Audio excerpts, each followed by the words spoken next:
Elhamdülillah, elhamdülillah, elhamdülillahi nahmaduhu ve nesta'inuhu ve nestağfiruh. Ve na'uzu billahi min şururi enfusina ve min seyyiati a'malina.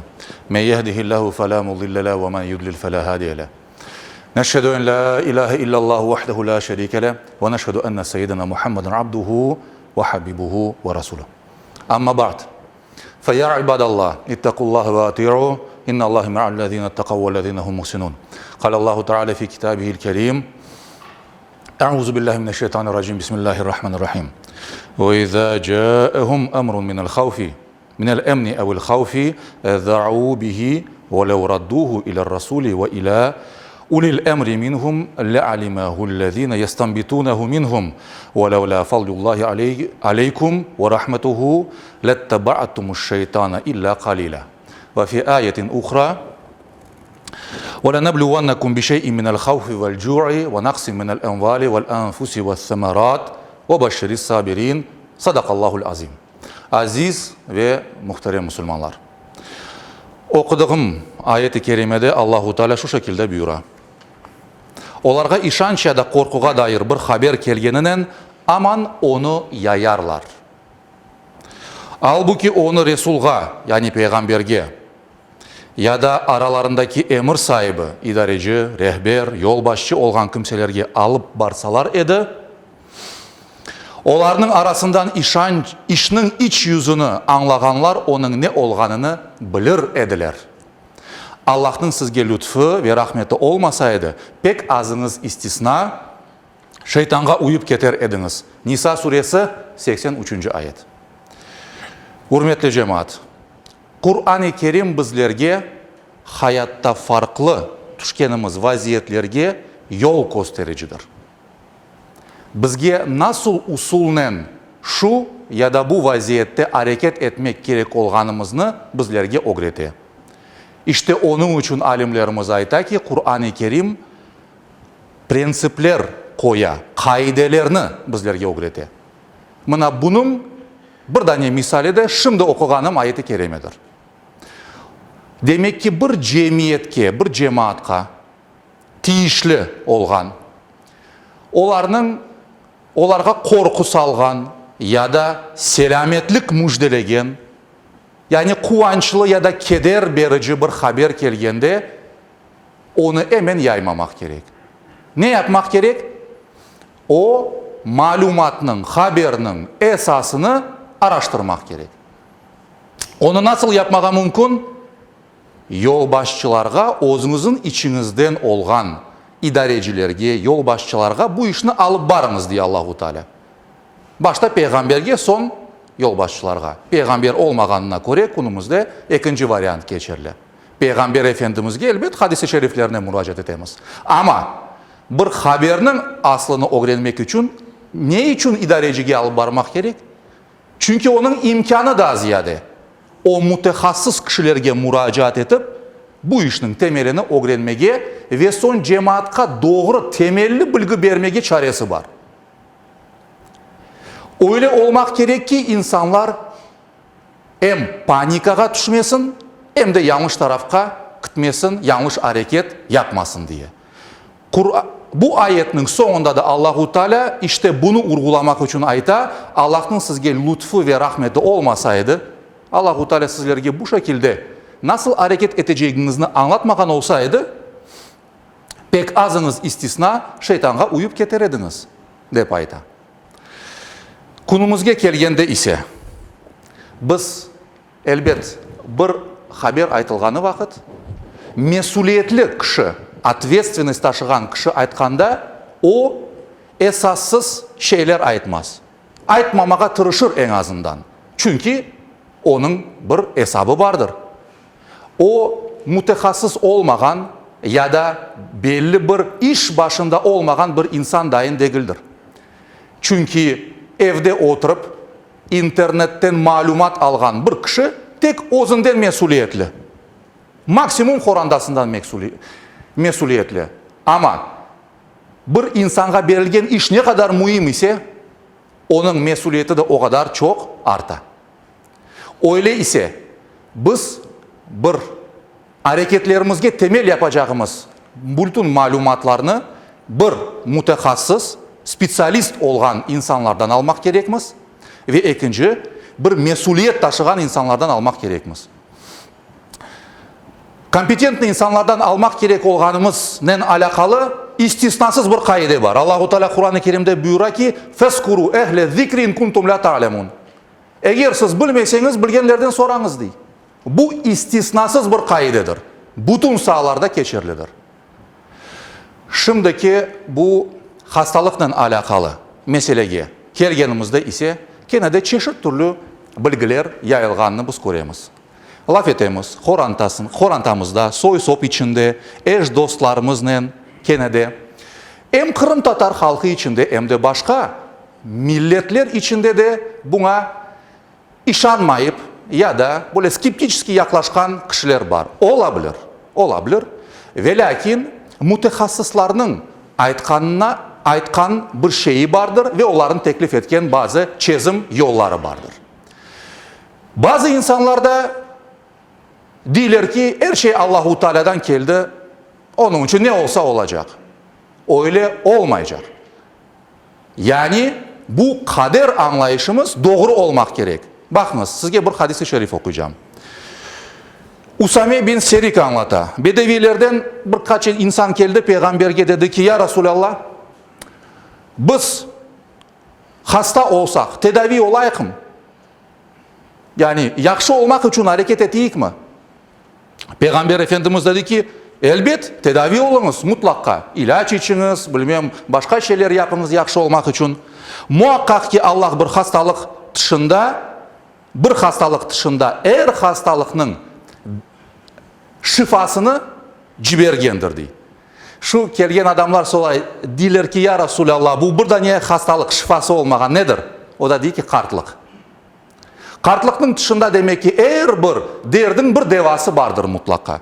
Bir başka hadis-i şerifler de var. Peygamber Efendimiz ayta ki Allah hastalıkını da şifanı da yolladı ve her hastalık için bir şifa var etti. Tedavi olunuz. Fakat aram şeylerle tedavi olmanız da buyurdu. Bir üçüncü hadiste de Peygamberimiz şu şekilde buyuruyor. Her dertinin bir devası vardır. Dertinin devasına isabet etilse, eğer de sen tapıp gerek olan ilaçını kullansan, o vakit Allah'ın izni ile düzelirsin diye. Yani hastalığın yok olup gider. Demek ki Allahu Teala bazı şeylerini takdir etkendir. O bizler için bir imtihandır. Ama o imtihandan bizler akılnen, fikirnen, sabırnen, doğru hareketle çıkmak gerekmez. Yani meseleni çözmek için elimizden geldiğini kadar hareket etmek gerekmez. Elimizden geldiğini nedir? Mütehassıslarının teklif etken yollarından hareket etmek ve mukayyet olmak. Maskasıdır, mesafesidir, sosyal rastoyaniyesidir. Ondan son fiziki kontaktını azaltmaktır. Cemaat sağ olsun. Bayağı sonғы vaxtlarda dikkat etmeye başladı. Ben bakam camide de büyük yaştaki insanlar az. Demek ki yani evde kalalar ve buna şimdiki bu hastalık artkanı vakit çıkmamağa gayret eteler. Da yakında Sağlık Korçalaf Nazirinin bir subet geçti, o zamanda geldi, Mufti Bey'le konuştu ve dedi ki hastahanelerde yatkan insanların %75-80'i sizin halkın mensuplarıdır dedi. Statistika. Ne sebepten?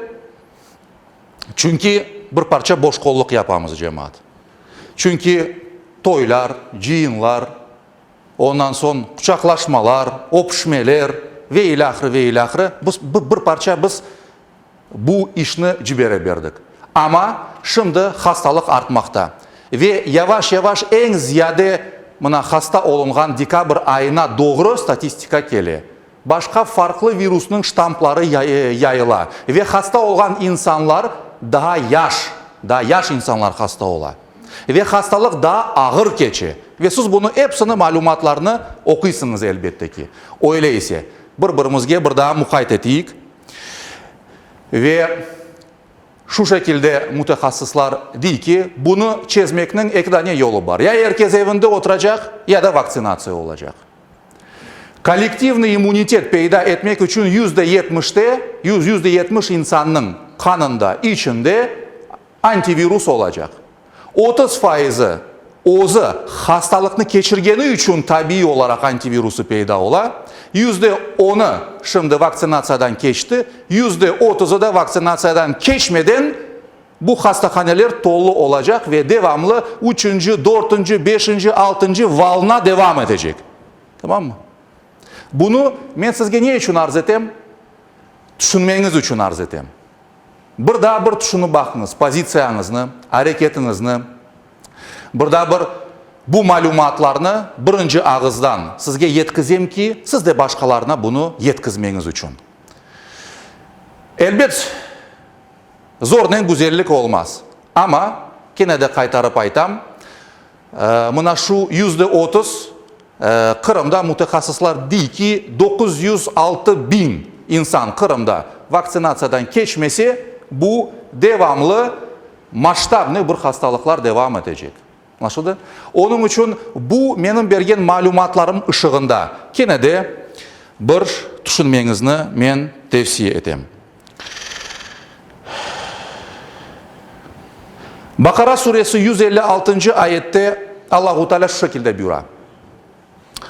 Ant olsun ki sizni biraz korku ve açlık mallarından ve nefslerinizden, canlarınızdan eksiltip sizni imtihan edecekmiz. Ey peygamber, sabır eticilerini müjdele. Bazı insanların aklına gelebilir. Ya Allah-u Teala ne için bizlerge bunu yollay? İmtihandır. İmtihandır. Bakara suresi 155-156. ayetlerge bakabilirsiniz. Allah-u Teala bizim hem imanımızın gücünü sınab bakmak için, hem de nasıl hareket edeceğimizni bakmak için, hem de bizni daha kavi ve kuvvetli yapmak için bazı vakit böyle dertler ve belalar yollayabilir. Çünkü biz nasıl bir problemalarını geçsek, onlar bizni eğer yok etmese daha güçlü yapar. Daha güçlü yapar. İşte inşallah bizler de düşünüp, taşınıp, doğru hareket edip, birbirimizge yardımcı olup, birbirimizge mukayet olup, inşallah bu problemalarını geçip, daha güçlü ve daha birlik beraberlik içinde gelecek günlerge barıp yetermiz. Son bir şeyini de açıklap, hutbemni bitireceğim inşallah. Bakınız, bir araştırıp baktım. Vaksinasiya sebebinden insanlık geride bırakan birçok hastalık var. Ospa, poliomiyelit, svinka, kor, krasnuha, stolbnyak, kokluş, difteriya. Bütün bu hastalıklarını 1960-1970 senelerinde toplu olarak bütün dünyada vaksinasiya yapıp insanlık kurtuldu. 10 tane hastalıkını bu şekilde, bu metodla çözgen insanlık 11.sine gelgende bir farklı düşünce ve hareketlerge gele başladı. Onun için elbette ki bütünley meseleni öğrenip bir objektif fikirlerge geleceğinizni men düşünem. Allah-u Teala bizlerge yar ve yardımcı olsun. Bizni doğru yoldan şaşırtmasın ve hastalıklarımızga şifalar, dertlerimizge dermanlar tapmak, bulmak bizlerge kısmet eylesin. Ama en esası bu dünyanın bütün problemaları geçicidir. Elbette ki Allah-u Teala bizlerini imandan, İslam'dan ayırmasın. Ana en esası budur. Bu geçici meseleler hepsi geçip gider, bu dünyada kalır. Ama biz öbür dünyaya elbette ki iman ve güzel amellerimizden barsak bu bizim için bahtiyarlık olur. Allah-u Teala hepimizden razı olsun. Ela inne ahsanal kelam ve ebligan nizam. Kelamullahil melikil azizil allam. Kema قال الله تبارك وتعالى في الكلام وإذا قرئ القرآن فاستمعوا له وأنصتوا لعلكم ترحمون ألا إن الدين عند الله الإسلام صدق الله العظيم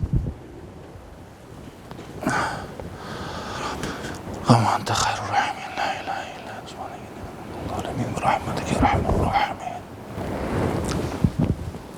الحمد لله حمد الكاملين، الصلاة والسلام على رسولنا محمد وعلى آله وصحبه أجمعين، تعظيما لنبيه وتكريما لفخامته شان شرف صفيه، فقال عز وجل من قائل مخبرا وآمرا إن الله وملائكته يصلون على النبي يا أيها الذين آمنوا صلوا عليه وسلموا تسليما. لبيك اللهم صل على محمد وعلى آل محمد كما صليت على إبراهيم وعلى آل إبراهيم إنك حميد مجيد. اللهم بارك على محمد وعلى آل محمد كما باركت على إبراهيم وعلى آل إبراهيم إنك حميد مجيد. اللهم وارض عن الأربعة الخلفاء سيدنا أبي بكر وعمر وعثمان وعلي ذوي الصدق والوفاء وبقية العشرة المبشرة وآل بيت المصطفى وعن الأنصار والمهجرين والتابعين إلى يوم الجزاء. اللهم اغفر للمؤمنين والمؤمنات والمسلمين والمسلمات الأحياء منهم والأموات بفضلك وجودك يا قريب مجيب الدعوات برحمتك يا أرحم الراحمين. أعوذ بالله من الشيطان الرجيم. بسم الله الرحمن الرحيم. إن الله يأمر بالعدل والإحسان وإيتاء ذي القربى وينهى عن الفحشاء والمنكر والبغي يعظكم لعلكم تذكرون. صدق الله العظيم.